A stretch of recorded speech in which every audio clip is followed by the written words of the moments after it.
지난주에 우리가 새 생명이란 무엇인가 그런 주제로 말씀을 나눴었습니다. 새 생명은 거듭난 생명, 영적 죽음의 자리에서 다시 산 생명, 그런 게 새 생명이다. 그래서 결국 천국 백성 되어 사는 영적 구원의 은혜의 삶을 사는 존재, 그 새 생명이다 그랬습니다. 우리 모두가 다 하나님 은혜로, 주님의 은혜로 새 생명된 구원의 백성임을 믿습니다. 그 믿음 가지고 살죠. 그런데 중요한 건 여러분, 새 생명 되었는데 나 이제 새 생명 됐으니 뭐 됐지, 그러면 안 되는 거예요. 새 생명은 성장하는 것이 필요한 것이 이제 과제입니다. 예수 믿고 구원받은 하나님의 자녀가 성장을 못하고 있는 거야. 교회 다닌 지 20년, 30년 돼도 평신도야. 그냥 직분도 없이. 세례는 겨우 받았는데 그대로 있는 거야. 주일만 겨우 성수하고. 근데 요즘은 주일 성수만 해도 뭐 잘하는 것 같기도 하고 그런 모습도 있지만 또 실제 그런 사람들도 많고. 요즘 우리가 장로님을 세워야 되는데 우리의 기준은 어떤 기준일까? 여러분 얼마나 기도하고 계신지 모르겠는데 이런 부분들도 매우 중요해요. 실은. 그렇죠? 예배 성수를 어떻게 하는지 이런 부분도 참 중요합니다. 그래서 신앙의 성장을 위해서 얼마나 노력하고 있는 거죠. 자기 딴에는 성장을 위해서 노력한다고 하는데 교회 공동체 속에는 그런 것들이 안 보여. 제가 기도 많이 합니다. 성경도 많이 보고요. 노력 많이 하고 있습니다.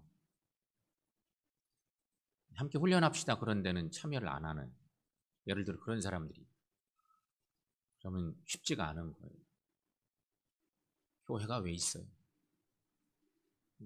요즘 우리에게 진짜 중요한 과제가 있는데 그런 것들이 다 총망라되어서 보여지는 것도, 영적인 내적인 모습도 다 어떻게든 우리가 살필 수 있어서 그러면서 투표도 하고 이런 거죠. 새 생명이 되면 어쨌든 하나님이 기뻐하시는 그 성장하는 것이 반드시 필요해요. 자, 여러분 사진 하나 올려볼래요?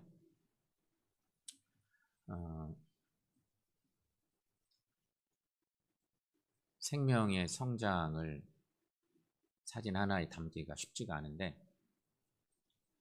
과학적인, 조금은 이렇게 생물학적인 어떤 원리들을 가지고 서두를 좀 열어보면 우리가 새 생명의 성장에 대한 얘기니까 영적인 주제가 생명이 뭔가? 생명은 생물의 기본적인 속성이 생명이라 하는 것입니다. 생물체의 기본적인 속성은 다 생명을 가지고 있습니다. 그런데 자료를 보니까 과학적으로 규정하기는 매우 힘들답니다. 이것을 이게 생명이 성장하고 이런 것들을 과학적으로 증명해낸다고 하는 것은 규정해내고 다 뭔가 글로 써내고 실험에 의해서 다 막 데이터를 통해서 뭐 만들어낸다고 하는 것은 쉽지 않다는 거죠. 저도 저게 뭐 콩인지 조금 더 잘한 것 보니까 무슨 저게 무슨 해바라기인가 뭐 이런 생각이 들 정도로 사진이 있어서 제가 하나 불러다 쓴 것 뿐인데 생명이 저렇게 자라요. 더 많이 자랐으면 뭔지 확실히 알겠는데 저 사진만 놓고 보면 분명히 콩 같은데 이게 좀 이쪽 거 보니까 다른 건가? 뭐 이런 생각도 드는데요. 분명히 생명은 생물의 기본적인 속성이지만 과학적으로 규정하기는 힘들답니다. 그러나 여러분, 생명의 특성은 여러 가지 다음과 같은 것들을 요약해서 설명할 수가 있습니다. 한 6가지를 쭉 얘기할 수 있는데, 첫 번째는 생명체는 무질서에 대항하여서 정돈되고 조직화되려는 경향입니다.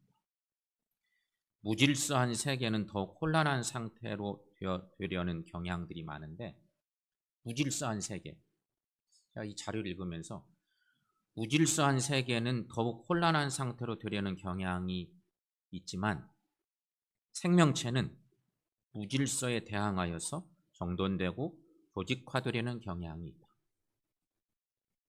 여러분, 교회도, 저는 이 데이터를 제가 자료를 통해서 읽으면서 교회도 마찬가지예요. 여러분, 교회가 영적인 공동체인데 교회도 성도들이 전부 다 영적 질서를 만들려고 서로 노력하면 그게 교회가 잘 되는 일이에요. 근데 한쪽에서 무질서를 자꾸 만들어내. 약속도 안 지키고 자기 마음대로 뭔가 자꾸 하고 자기 주장을 자꾸 펴고, 이거 그렇게 해야 됩니까? 그냥 예배 전부 다 참여하고 그래야 됩니까? 요즘 같은 시대에 옛날에 잘하던 거 왜 사지 않고, 그거는 생명 세계의 어떤 삶의 원리가 자꾸 더 무질서해져, 혼란스러워져, 뒤죽박죽 되는 거야. 하지만 생명체는 이러한 무질서에 대항해서 정돈되고 조직화되려는 경향을 보이는 게 생명체. 생명체에 있는 그런 속성들이 있다는 것입니다. 두 번째는 생명체는 환경에서 에너지를 얻어서 자신의 성장과 유지를 위해서 이용한다. 생명체는 복제에 의해서 자신의 유전 암호를 다음 세대로 전달한다. 무슨 얘기인지는 다 아시겠죠? 넷째, 생명체는 환경의 특성을 감지하여서 반응한다. 다섯 번째, 생명체는 환경에 적응해 이로운 방향으로 자신을 조절하여서 적응한다. 생명체는 항상성이라는 안정된 정상 상태를 유지하려는 경향입니다. 생명체를 뭔가 데이터로 다 뽑아내서 그걸 규정해내기는 어렵지만 생명체가 가지고 있는 속성은 자라고 건강하게 만들고 뭔가 대물림을 해내고 여러 가지 그런 속성들이 작은 생명체, 그렇잖아요. 우리는 알아요. 아주 조그만 들풀 하나도, 매우 작은 풀 한 포기도 그 생명력 얼마나 귀한지. 어떻게든 여러 여건 속에서 바람만 불어도 그냥 휙 뭔가 민들레 홀씨 같은 거 날려보내서 멀리 퍼뜨려서 자기 생명을 보존하고, 아주 열악한 상황 속에서도 생명력을 자꾸 키워내는 그러한 일들 해내는, 이게 생명의 특성이라. 생명체의 특성은 그런 거란 거죠. 여러분, 그렇습니다. 모든 생명체는 성장하도록 창조되었습니다. 성장의 원리는 좋은 양식을 먹고 신선한 공기를 호흡하며 적당한 운동을 할 때에 건강하게 잘 자라게 되어 있습니다. 모든 생명체들이 다 똑같습니다. 좋은 양식을 먹어야 되고 신선한 공기를 마셔야 되고 적당한 운동을 해야 되고,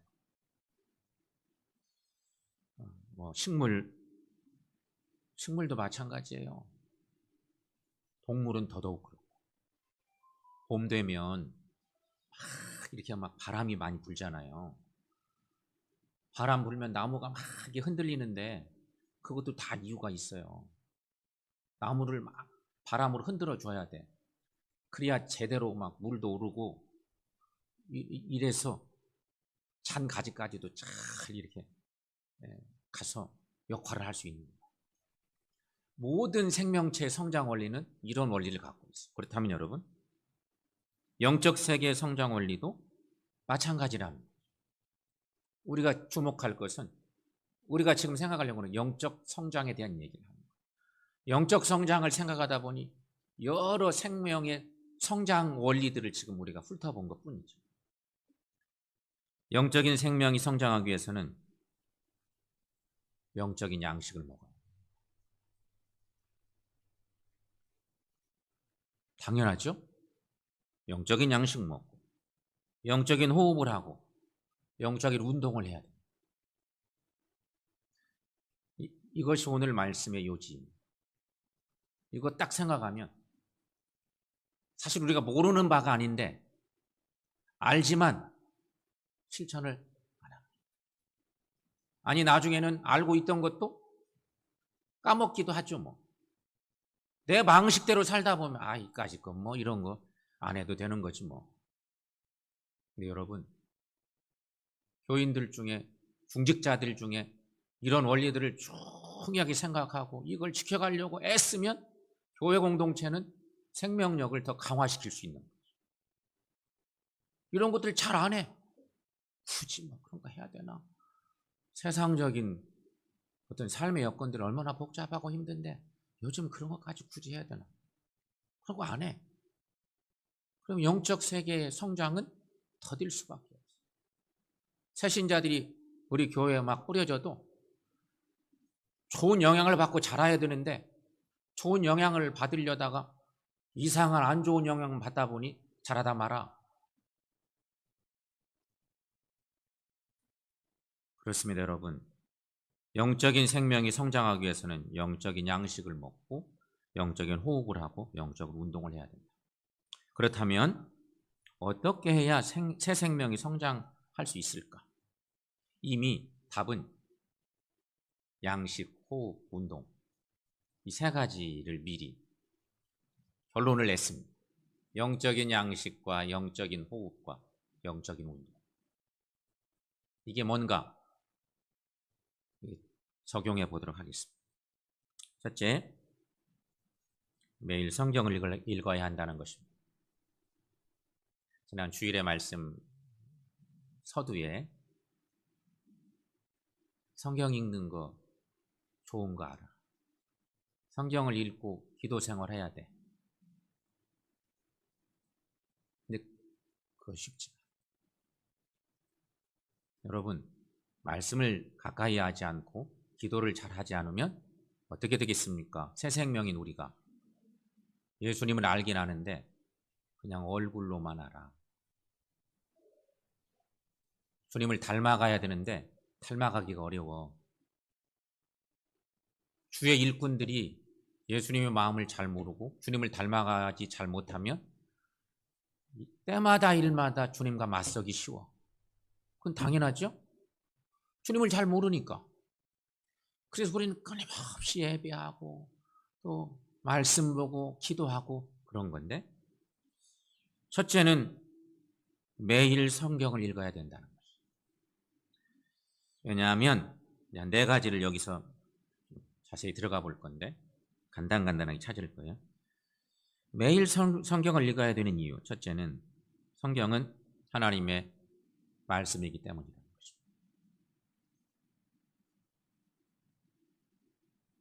디모데전서 3장 16, 17절 말씀 우리 잘 아는 유명한 말씀입니다. 여러분 함께 읽습니다. 모든 성경은 하나님의 감동으로 된 것으로 교훈과 책망과 바르게 함과 의로 교육하기에 유익하니 이는 하나님의 사람으로 온전케 하며 모든 선한 일을 행할 능력을 갖추게 하려 함이라. 아멘. 우리 너무도 잘 아는 본문의 말씀인데 우리가 성경을 읽으면 자동으로 알게 되는 게 예수님을 알게 됩니다. 성경을 읽으면 하나님도 알게 됩니다. 간혹 보면 교회에 오시기 전에 교회에 누군가 인도받아서 교회에 오시기 전에 간혹 보면 성경을 어느 계기에 성경을 막 읽기 시작하신 분이 있어요. 성경을 여러 차례 읽은 거야. 좀 궁금해졌어. 성경을 몇 독을 하고 그러다가 누군가의 인도를 받아서 교회에 나온 분이 있어요. 그런 분들은요 달라요. 호기심에 성경을 읽기 시작했는데 영적인 눈이 많이 떠져 있어요. 그래서 새신자 이렇게 영접해 보면 이미 틀려. 그런 거예요, 여러분. 성경을 읽으면 예수님을 만나게 되어 있어요. 자동으로. 성경의 주인공이 예수님이거든. 창세기부터 나타나기 시작해요. 예수님이. 하나님은 만나는 거 뭐 당연한 일이고. 그런가 하면 여러분, 성경을 읽으면 죄와 구원에 대한 문제, 천국과 지옥에 대한 중요한 문제, 믿음의 길에 대해서 알게 되어 있어요. 그러므로 여러분, 성경을 매일 읽고 그날 읽은 성경 말씀을 그날의 삶의 지표로 삼고 살아갈 수만 있다면 신앙은 성장하게 되어 있습니다. 성경을 우리가 많이 안 읽어도 조금씩이라도 자꾸 성경을 읽어간다면 좋을 텐데. 그래서 새벽 예배도 나오는 거예요. 여러분, 새벽 제단 안 쌓고 기도하지 뭐 하는 분도 있죠. 근데 그게 쉽지가 않아. 새벽 제단 안 쌓고 나 혼자 기도하는 시간 가져? 몇 번은 하지만 계속 하기가 어려워. 성경 읽는 거 더더욱 쉽지 않아. 그래서 새벽 제단 나오면 새벽 예배 나와서 성경도 어느 정도 읽고 기도하는 시간도 갖고 그러다 보면 계속 말씀 속에서 살게 되는 거 아니겠습니까? 그러다 보면 신앙은 성장하게 돼 있고 영적인 축복도 받게 된다는 것이죠. 여러분, 성경은 하나님의 말씀이기 때문에 매일 성경을 읽는 삶을 살아야 한다 하는 것입니다. 두 번째, 성경은 영혼의 양식이기 때문에 매일 성경 말씀을 읽어야 한다는 것이. 어린아이에게 젖이 필요하듯이 영적 생명을 가진 사람에게는 영적인 양식이 필요합니다. 영적인 양식은 다름 아닌 하나님의 말씀입니다. 진짜 그런가? 예수님이 말씀하신 중요한 내용을 우리는 알고 있습니다. 마태복음 4장에 나오는 그 유명한 예수님이 마귀 시험 받을 때 주님이 말씀하신 그 유명한 말씀 중에 한 말씀인데, 여러분 마태복음 4장의 말씀 읽습니다. 사람이 떡으로만 살 것이 아니요 하나님의 입으로부터 나오는 모든 말씀으로 살 것이라. 아멘. 우리가 떡 안 먹으면 죽죠 뭐. 음식 안 먹으면 죽습니다. 인간의 몸이 죽을 수밖에 없어요.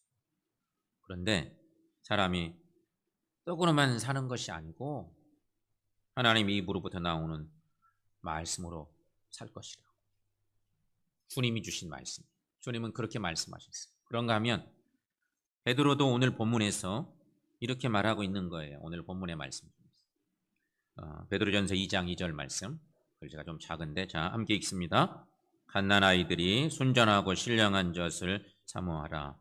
이는 그로 말미암아 너희로 구원에 이르도록 자라게 하려 함이라. 우리가 신령한 젖이라는 표현을 썼는데 하나님의 말씀을 사모하는 이유, 사모하며 살아야 되는 이유, 그것은 구원에 이르도록 우리를 자라게 한다.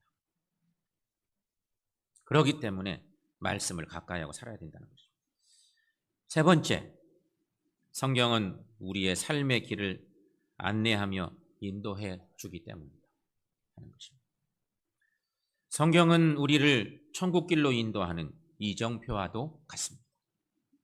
요즘에 우리는 내비게이션 때문에 어디 가든지 걱정이 없습니다. 운전하시는 분. 이전에는 꿈도 못 꾸던 내비게이션이 없을 때는 길로 어두운 사람은 서울 같은 데 못 가요. 운전은 아무리 잘해도 헤매기 때문에 지도를 잘 보지 못하면 정말 어려워. 이렇게 기가 막힌 제품이 나와서 길을 똑같이 그림으로 만들어서 안내해주고 가기만 하면 돼. 좌로 가라 우로 가라 직진하라 뭐 고가도로를 타라 내려가라 막 다 알려줘. 그러면 딱 거기 데려다 주는 거야. 이렇게 좋은 물건이 나온 거죠. 그런데 여러분, 성경은 우리를 천국길로 인도하는 이정표와 같은 것이 성경입니다. 새 생명을 얻은 하나님의 자녀들은 그러니 매일 성경을 읽어요. 많이 안 읽어도 정말 역규절의 말씀이라도 성경을 자꾸 가까이 하고 읽고, 모든 말씀이 내 삶에 딱딱 적용되지 못할 수 있지만 읽다 보면 군데군데 모든 말씀들이 그렇거든요. 그렇게 말씀을 사모하고 자꾸 기도하는 사람들은 예배 때마다 은혜를 안 받을 수가 없어. 자꾸 영적인 물음들이 있기 때문에 그 물음들을 가지고 있으면 말씀을 듣는 순간 귀에 쏙쏙 들게 돼 있어요. 내가 이것 때문에 자꾸 갈급하고 기도하고 있었는데 그와 비슷한 혹은 상반되거나 그에 딱 맞는 말씀들을 자꾸 듣게 되고, 그러면서 깨닫게 되고 더 영적인 눈들도 열리고 그런 거죠. 여러분, 시편 119편에 있는 유명한 말씀을 쭉 몇 구절인데 함께 읽어봅니다. 주의 말씀의 맛이 내게 어찌 그리 단지요, 내 입에 꿀보다 더 다니이다. 주의 법도들로 말미암아 내가 명철하게 되었으므로 모든 거짓 행위를 미워하나이다. 주의 말씀은 내 발의 등이요 내 길의 빛이니이다. 아멘. 우리가 매일 성경을 읽어야 되는 이유, 성경은 우리의 삶의 길을 안내하며 인도하기 때문입니다. 영적 내비게이션, 성경 말씀이죠. 분명합니다.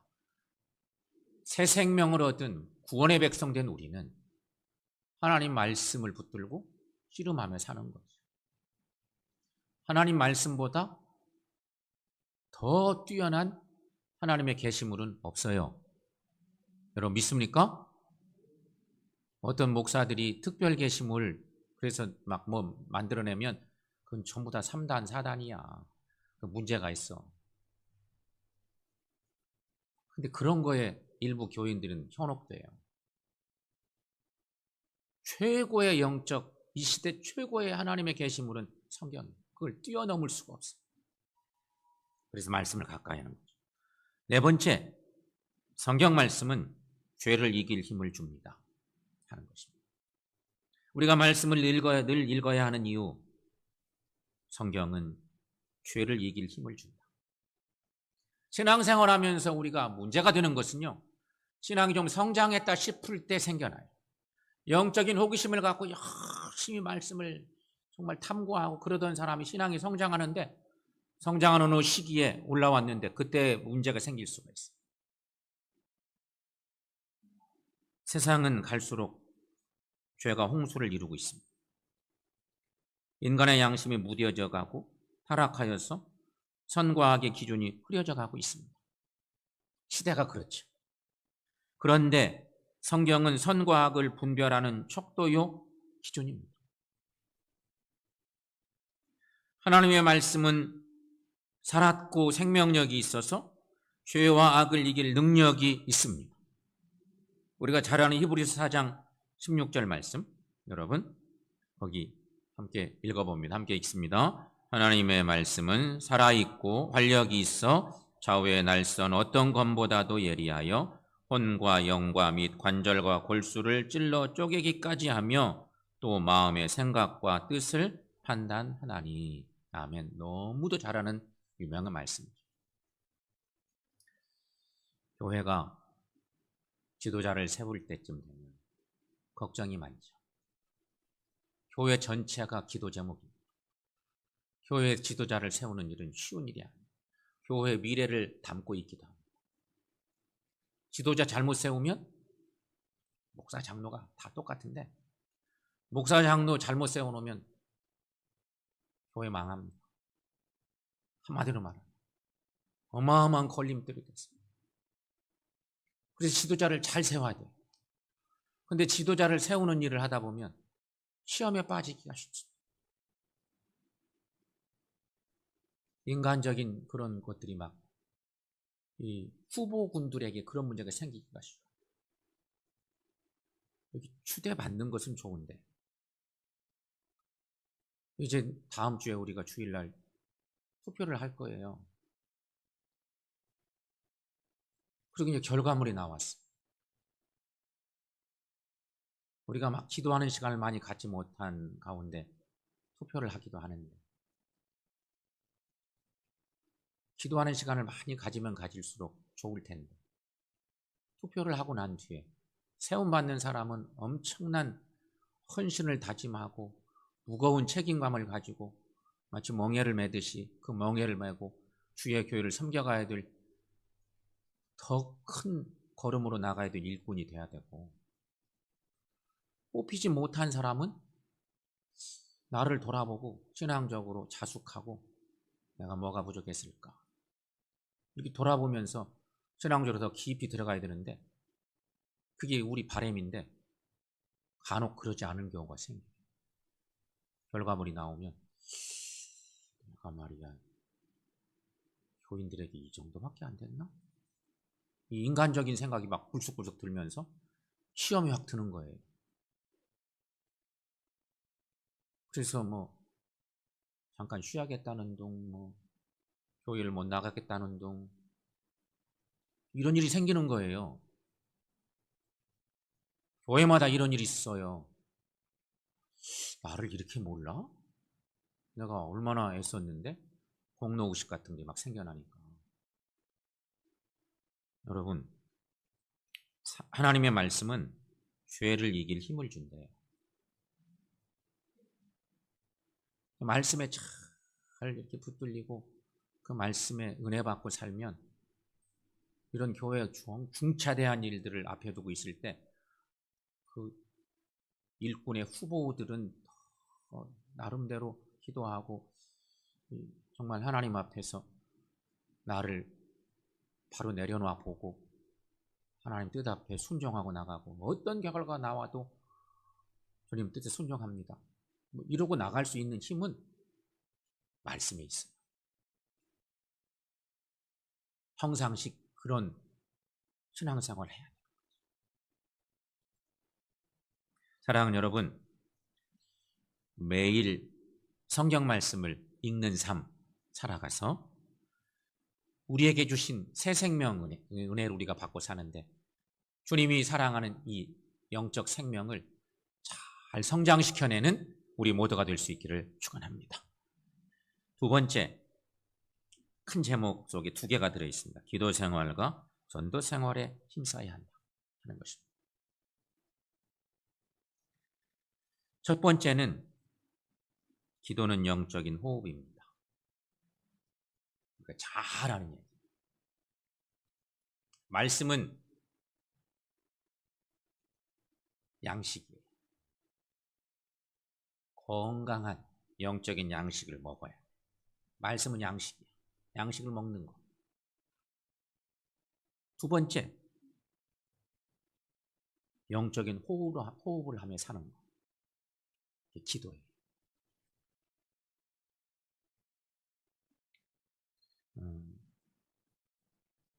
우리가 흔히 그런 얘기하죠. 말씀은 가까이 하지 않고 기도만 해. 그런 사람들은 거의 100% 신비주의로 빠질 수가 있어요. 말씀과 기도가 쌍두마차 같은 건데, 말씀은 가까이 안 하고 말씀은 잘 안 먹고 묵상 잘 안 하고 기도만 하는 거예요. 기도가 나쁘다는 게 아니에요. 말씀과 기도로 가면 너무 좋았을 텐데 한쪽을 버리는 거예요.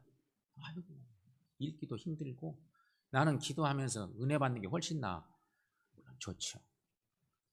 은혜 많이 받을 수 있어요. 근데 한쪽으로 너무 치우쳐져서 너무 신비주의로 빠져서 신앙이 균형을 좀 잃어버릴 수가 있어요. 그러면 안 돼요. 이게 균형을, 영적인 균형감이 있는 그런 성도가 되어야 됩니다. 근데 기도는 영적인 호흡이 하는 거죠. 요즘 심장마비로 쓰러지는 분들을 많이 이렇게 보기도 하고, 언론에 뭐 서울역에서 어디 큰 광장에서 갑자기 걸어가던 사람이 툭 쓰러져서 너무 당황스러운 일이 막 생깁니다. 그런 일이 많습니다. 생명의 골든타임은 4분이라고 하잖아요. 그거 우리 많이 듣죠? 생명의 골든타임 4분. 이 급박한 상황이 벌어졌을 때 4분 정도가 중요해요. 딱 쓰러졌는데 숨을 못 쉬어. 그래서 혼란스러워 탁 쓰러진 거예요. 무슨 제세동기인가 뭐 그런 거 있잖아요. 그런 거 갖다 막 심장에다 대고 막 이렇게 하고 이런 거 하잖아요. 4분이 넘어가면 위험한 거예요. 뇌로 가는 호흡이 산소가 안 들어가니까 뇌가 한쪽이 막 상하기 시작했어요. 4분 사실 짧은 시간 같아요. 우리가 사는 시간들 생각하면 4분 뭐 잠깐이잖아요. 제주도에 있는 해녀분들은 거의 4분 가까이 3분, 4분 물속에 들어가서 뭐 숨도 안 쉬고 그냥 뭐 하고 어디 말레이시아인지 뭐 이런 데 사람들은 10분 가까이 있는 사람도 있다는 소리 제가 들었는데 그런 사람은 아예 이제 단련이 돼서 물속에 들어가면 상당히 오랫동안 잠수를 하면서 그냥 물고기 잡고 특수하게 자꾸 이제 발전하니까 숨을 참고 이런 거 한다는데 갑자기 쓰러진 사람은 4분 정도가 그런 시간이라는 거예요.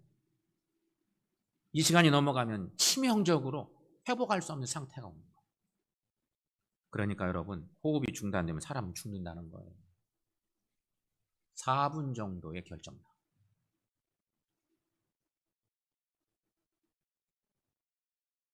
새 생명은 기도가 호흡이래.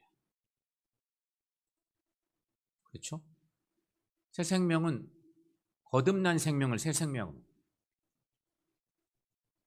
하나님의 은혜로 천국 백성된 영적인 존재들, 하나님의 사람들은 그 귀한 호흡이 바로 기도라는 거예요. 기도를 우리가 유창하게 막 못해도 하나님하고 대화하는 거 기도잖아요. 가만히 묵상하면서 하나님께 묻고 또 아뢰고 하나님의 음성도 들어보려고 자꾸 애도 쓰고 내 주장만 하는 게 아니고 하나님 뜻이 뭘까? 하나님이 이런 상황에 무슨 말씀을 하시려고 할까? 이게 하나님과 대화하는 거니까 이게 호흡이에요. 기도가. 이거 해야 된다. 말씀 읽는 거 기본이고 두 번째는 하나님과 영적인 대화, 호흡. 이것을 통해서 신앙은 성장한다는 것이죠. 사랑하는 여러분, 새 생명 얻은 우리, 하나님의 자녀로 사는 우리들 너무 오랫동안 기도하는 시간을 끊으면 안 돼. 우리 영혼이 죽게 돼 있어요. 하나님 뜻을 잘 몰라. 하나님 기쁘시기가 힘들어. 그래서 기도의 영적 호흡이 필요한 거죠. 여러분 매일 기도하는 시간을 가지셔서 새 생명의 성장을 통해서 주님을 영원롭게 하는 삶을 사는 우리 모두가 되시기를 축원합니다. 또 하나, 두 번째는 전도는 영적인 운동입니다. 하는 것입니다. 요즘 그런 얘기를 듣습니다. 코로나가 1년 정도 계속되다 보니까 1년이 넘게 계속되다 보니까 고령의 어른들이 노인정에도 못 가시고 주간보호센터 같은 데도 잘 못 가시다 보니까 근력이 약해져서 멀쩡히 걷던 어른들이 못 걷는 분들이 많이 생기고 있대요. 80대 후반, 90 가까이 된 어른들은 한 1, 2주 정도 활동 안 하고 가만히 계시면 멀쩡하게 걸으시다가 못 걷게 돼 있어요. 5, 60대들도 내가 다쳤어. 그래서 병원에 입원해서 허리를 꼼짝도 못하게 돼서 한 달간 그대로 누워 있어. 그럼 어떻게 되겠어요? 오질오질해진대요. 한 달 뒤에 움직이려고 하면 이 머리가 이상하고 팔다리, 특별히 다리의 근력이 완전히 이상하게 없어져 버리고 걷기는 하지만 별로 자연스럽지가 않아요. 근데 80대, 90대는요 아예 못 걸으셔. 정말 그러더라고요. 요즘 그런데 그런 일이 여기저기서 있어요. 우리 어른들 중에. 조금씩 걷는 것이 그렇게 중요한데 운동을 안 하니까 근력이 그렇지 않아도 약하신 어른들이 아예 걷는 것을 잊어버리신 거예요. 여러분, 그런 원리로 볼 때 전도는 영적인 운동이에요. 운동을 해야 건강하듯이 영적 생명도 영적 운동인 전도를 할 때 더욱 건강하고 성장하게 됩니다. 전도하면 내 신앙도 건강해집니다. 분명합니다. 누군가를 전도해서 내가 교회를 이렇게 전도해서 왔어요. 그러면 이 사람의 신앙 성장을 위해서 내가 어떻게 해야 될까? 이런 생각도 자꾸 하게 되거든요. 옆에 두고 있으면 더더욱 이 사람의 신앙이 성장을 돕기 위해서 내 생각들을 여러 가지로 자꾸 고쳐먹어요. 예배 드릴 때도 마찬가지고 여러 가지 행동거지들이 혹여나 이 사람에게 악영향을 주면 안 된다 생각하기 때문에 더 여러 가지로 애를 쓰는 거예요. 영적인 보모 역할처럼 하려고 이렇게 자꾸 신경 쓰요. 그러므로 여러분, 전도는 아주 좋은 영적인 운동입니다. 전도하셔서 건강하게 성장하는 우리 모두가 될 수 있기를 축원합니다. 성도 여러분, 우리는 하나님의 은혜로 구원받은 새 생명이라 그랬습니다. 새 생명은 곧 구원받은 하나님의 자녀를 말합니다. 그런데 새 생명은 누구나 영적인 성장을 해야 된다. 우리 주님이 원하는 바예요. 우리 주님이 우리를 향해서 얼마나 원하겠어. 내가 너를 새 사람 만들었으니 내가 원하는 대로 그리스도의 장성한 분량이 충만한 데까지 성장하기를 원한다고 주님은 분명히 원하시는 거예요. 그런데 여러분, 영적인 생명이 성장하려면 서두에서 말씀드리게 다시 정리하면 말씀을 먹어야 되고 기도를 하며 살아야 되고 전도하며 사는 것이 필요하다. 이 세 가지가 필요합니다. 영적 양식을 먹고 영적인 호흡을 하고 영적 운동을 하는 것이 필요합니다. 이것이